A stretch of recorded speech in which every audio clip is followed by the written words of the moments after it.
আপনার চোখ দুইটা জন্ম থেকে সমস্যা? জি, জন্ম থেকে প্রবলেম। সকালবেলা তুমি কিছু খাও নাই, কেক খাইছো, যাই হোক এখন দুপুরের খাওয়ার সময় হয়েছে, তো বেচা বিক্রি যদি না হয় তাহলে কি খাবা? না খাই থাকা লাগবে। না খায় থাকতে হবে? জি। আসসালামু আলাইকুম। আমার সামনে একটি ছোট্ট বাচ্চা আর তার সঙ্গে বসে আছে একটি অন্ধ লোক। তার মানে ওনার চোখে দেখতে পারে না, একটা চোখ আমি দেখতেছি নাই আর একটা চোখ একদম বন্ধ, মানে হয়তো বা ওনার জন্ম থেকে ওই চোখের সমস্যাটা। তা আমি ওনার হাতে দেখলাম যে উনি বাদাম বিক্রি করতেছে। তো আমি ভাবলাম যে উনি তো চলাফেরা করতে পারে না, তো উনি বাদাম বিক্রি করে কি করে? তখন ওনাকে আমি জিজ্ঞেস করলাম যে আপনি তো চোখে দেখতে পারেন না, আপনি বাদাম বিক্রি করেন কি? আমার সঙ্গে আমার ছেলে আছে। যাই হোক, আমি ওনার কাছ থেকে আজকে শুনবো যে উনি এই বাদাম কতদিন যাবত বিক্রি করতেছে আর উনি এইটা দিয়ে সংসার চালায় কিভাবে। আসসালামু আলাইকুম। আসসালামু আলাইকুম। ওয়ালাইকুম আসসালাম। ভালো আছেন আপনি? জি, আলহামদুলিল্লাহ। আপনি চোখে দেখতে পারেন না? জি না, আমার একদম জন্ম থেকে সমস্যা। আপনার চোখ দুইটা জন্ম থেকে সমস্যা? জি, জন্ম থেকে প্রবলেম। জন্মপর থেকে সমস্যা, জন্ম পক্স হয়েছিল, পক্স হওয়ার কারণে আমার বাবা মা হয়তো বুঝতে পারেনি, তো ওনারা ওষুধ খাওয়াইছিল। ওনারা ওষুধ খাওয়ানোর পরে আমার ওষুধটা ইনফেকশন হয়ে চোখ দিয়ে চোখের মনিটা বেরিয়ে গেছে, ডান চোখে। আর বাম চোখের যে মনিটা ছিল ওটা আমার নষ্ট হয়ে গেছে, ওটা অপারেশন করা যায়নি। ডাক্তার দেখাচ্ছিলেন, ডাক্তার বলছে যে ওটা মনি অপারেশন, চোখের মনিটা ভেতরে নষ্ট হয়ে গেছে, ওষুধ খাওয়াছে, ওটা ভেতরে ডাবে চলে গেছে। এই ঘটনা, মানে ভেতরে চোখটা ডাবে গেছে। আপনার যখন চোখের সমস্যা ভালো ছিল তখন কি আপনি নিজে দেখতে পাচ্ছেন? না, আমার 40 দিন বয়স ছিল তখন। 40 ও মানে তার মানে ওনার যখন 40 দিন বয়স হয়েছে তখন ওনার গায়ে একটা পক্স বাইরে হয়েছিল। ওই পক্সটার জন্য ওনার মা ওনাকে ওষুধ খাওয়াইছিল। তো সেই ওষুধটা খাওয়ানোর পর ওনার ইনফেকশন হয়েছে। ইনফেকশন হওয়ার পরে ওনার চোখটা নষ্ট হয়ে গেছে, একটা বের হয়ে গেছে আর একটা নষ্ট হয়ে গেছে। যাই হোক, উনি খুব কষ্ট করে চলাফেরা করে। আমরা অত কিছু ওনার কাছে শুনবো না, অত কিছু আমরা জানতে চাচ্ছি না, যেহেতু মানুষের কষ্ট। আচ্ছা, আপনি যে এইভাবে চলাফেরা করেন কষ্ট হয় না আপনার? না, আমার সাদা লাঠি আছে, আমার ছেলে যদি না থাকে আমি লাঠি দিয়ে একা একা চলতে পারি। মানে আপনি বাড়িতে চলাফেরা জি, চলতে পারি, বাইরে একা চলতে পারি। বাথরুমে যান কি? হ্যাঁ, একা যেতে পারি, সমস্যা হয় না। আপনি বিয়ে করছেন? জি। এটা আপনার কে? এটা আমার বাচ্চা। আচ্ছা, কতদিন আগে বিয়ে করছিলেন আপনি? বিয়ে করছি তো আপনার হলো সম্ভবত 10 দিকে হবে। 10 বছর হচ্ছে আপনার বিয়ের বয়স? না, 10 সালে করছি বিয়ে। ও, তার মানে 10 সাল, এখন হচ্ছে 14, মানে 15 বছর। উনি 15 বছর আগে বিয়ে করছেন, তার মানে আপনি চোখের এইরকম সমস্যা থাকাকালীনই বিয়ে করছেন? জি জি জি জি। আপনার ওয়াইফে আপনাকে কিছু বলেন? না না, কিছু বলে না।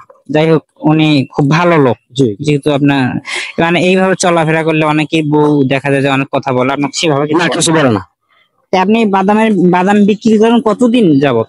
এটা শুধু আমার বন্ধ রাখছিলাম, করি মাঝে রোজা মাস বাদ দিয়ে ব্যবসা করি আমি, সমস্যা নেই। আগে ব্যবসা করতাম না, এখন প্রায় 1.5-2 বছর ব্যবসা করি।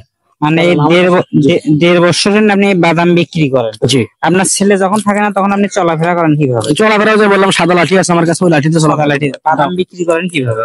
তখন বাদাম বিক্রি করেন না? না, তখন মানে বাদাম বিক্রি করি রোজার মধ্যে, রোজা মাসে ব্যবসা বন্ধ ছিল। না, আমি বলতেছি আপনার ছেলে যখন আপনার কাছে থাকে না আসি না। তো তার মানে ওনার ছেলে যখন ওনার সঙ্গে থাকে না সেদিন উনি বাদাম বিক্রি করার জন্য আসে না, যেহেতু ওনার দুইটা চোখ নষ্ট। আপনি এগুলো বিক্রি করেন কোথায় কোথায়? ট্রেনে বেশি, মানে ট্রেনে বেচা বিক্রি করেন? ট্রেনে বেশি, হাট বাজারে বেশি, যখন তোমার বয়স কত? 15 বছর। 15 বছর? 15, যাই হোক 15 বছর। তুমি লেখাপড়া করো? জি। কোন ক্লাসে পড়ো? 6 এ। ক্লাস 6 এ? জি। প্রতিদিন স্কুলে যাও? জি। আসে না, মানে প্রতিদিনই যাও না? সপ্তাহে তো শুক্রবারে বন্ধ থাকে, সেদিন মাঝে মধ্যে আসে? মানে যেদিন বন্ধ থাকে সেদিন তোমার বাবার সঙ্গে আসো? জি জি। আচ্ছা, আজকে তোমার বেচা বিক্রি কি রকম হয়েছে? না, বেচা বিক্রি আজকে সকালবেলা বেরোছে, অবশ্য এখনো বেচা বিক্রি তেমন হয়নি। আমি একটা ট্রেন ধরে আসলাম, বনপাড়া থেকে আসছি, তো বেচা তেমন এখনো হয়নি, বেচা বিক্রি হয়নি। তো আপনি সকালে, শোনো আমি বলি, তুমি সকালে কি খেয়েছো? সকালে আমি কেক খাইছি। সকালবেলা কেক খাইছো? আপনি কি খেয়েছেন সকালে? ও জায়গায় যাবো, হালকা পাতলা নাস্তা করছি। সকাল থেকে আপনারা এখন পর্যন্ত কিছু খান নাই? না, এখন খাওয়া হয়নি। আপনার বেচা বিক্রি কত টাকা বিক্রি করছেন আপনি? বেচা হলে না 250 টাকা বেশি, 250 টাকা বিক্রি করছেন। আপনি কত টাকা বিক্রি করলে কত, 1000 টাকা যদি দিন বিক্রি করেন লাভ কত থাকে আপনার? 1000 টাকা বিক্রি করলে 500 টাকা আসে ভাই। 500 টাকা আসে। তো এখন যে 250 টাকা বিক্রি করছেন, সকালবেলা আপনারা খান নাই, তো এখন তো দুপুর হয়েছে, মানে দুপুরের খাওয়ার সময় হয়ে গেছে, এখন কি খাবেন? বেচা বিক্রি করে খাবো। আজকে যদি আপনার বেচা বিক্রি না হয় তাহলে আপনি দুপুরে খাবেন, যেহেতু সকালবেলা, ওখানে দুপুরে খাবেন কি? আর নাহলে বাসায় যাই খাবো, বেচা বিক্রি না হয় সমস্যা কি, বাসায় যাই খাবো, এখন আর কি করার। আচ্ছা ছোট ভাই, আমি বলি, আজকে যেহেতু তোমাদের বেচা বিক্রি কম, এখন যদি সকালবেলা তুমি কিছু খাও নাই, কেক খাইছো, যাই হোক এখন দুপুরের খাওয়ার সময় হয়েছে, তো বেচা বিক্রি যদি না হয় তাহলে কি খাবা? না খাই থাকা লাগবে। না খায় থাকতে হবে? জি মানে এটা যদি তোমরা বিক্রি করতে পারো তাহলে খাইতে পারবে। জি সকালে না খায় আছো, এখন পর্যন্ত বেচা বিক্রি খুব কম হয়েছে, ওই জন্য এখন পর্যন্ত খাওয়ার মতো কোনো ব্যবস্থা হয় নাই, জি তাই? আচ্ছা, তাহলে আমি আমার পক্ষ থেকে তোমাকে দুইজনকে কিছু খাওয়াবো, মানে খাওয়ানোর জন্য কিছু প্যাকেট দেবো, ওইটাতে আমাদের খাবার আছে, বিরিয়ানি আছে, তোমরা কি খাবা ওগুলো? খাবো ইনশাল্লাহ। জি ইনশাল্লাহ খাবো। নিলে তুমি খুশি হবা? জি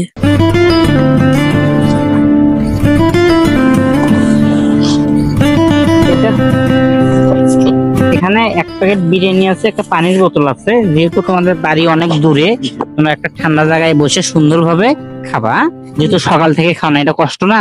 এই যে ওরা সকাল থেকে কিছু খায় নাই, সকালে খায় নাই, সকালে না খায় বের হয়েছে, রুটি খায়, মানে কেক খায় বের হয়েছে, এখন ওনাদের বেচা বিক্রি খুবই কম, দুপুরে কি খাবে সেটা ওনারা বলতে পারতেছে না। আমার পক্ষ থেকে ওনাদেরকে 2 প্যাকেট আমি হাজি বিরিয়ানি দিচ্ছি, তারা যেন, ঢাকা বিরিয়ানি, তারা যেন এটা দুপুরে খাইতে পারে। ভাই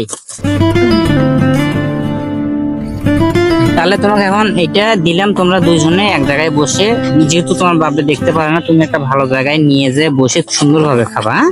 জি এখন তো আর পেট যখন ভরা থাকবে তখন তো আর বেচা বিক্রি করার টেনশন থাকবে না, নাকি ভাই? তাহলে আমি আসি, জি, okay. আপনারা দোয়া করবেন। জি, ফি আমানিল্লাহ। হ্যাঁ, ফি দোয়া আমানিল্লাহ। করবেন, আর আপনার বেচা বিক্রি যেন ভালো হয়, জি, আমিও ফি দোয়া করবো। আমানিল্লাহ, ফি ঠিক আছে, আমানিল্লাহ। আমি আসি। আসসালামু আলাইকুম। ওয়ালাইকুম আসসালাম।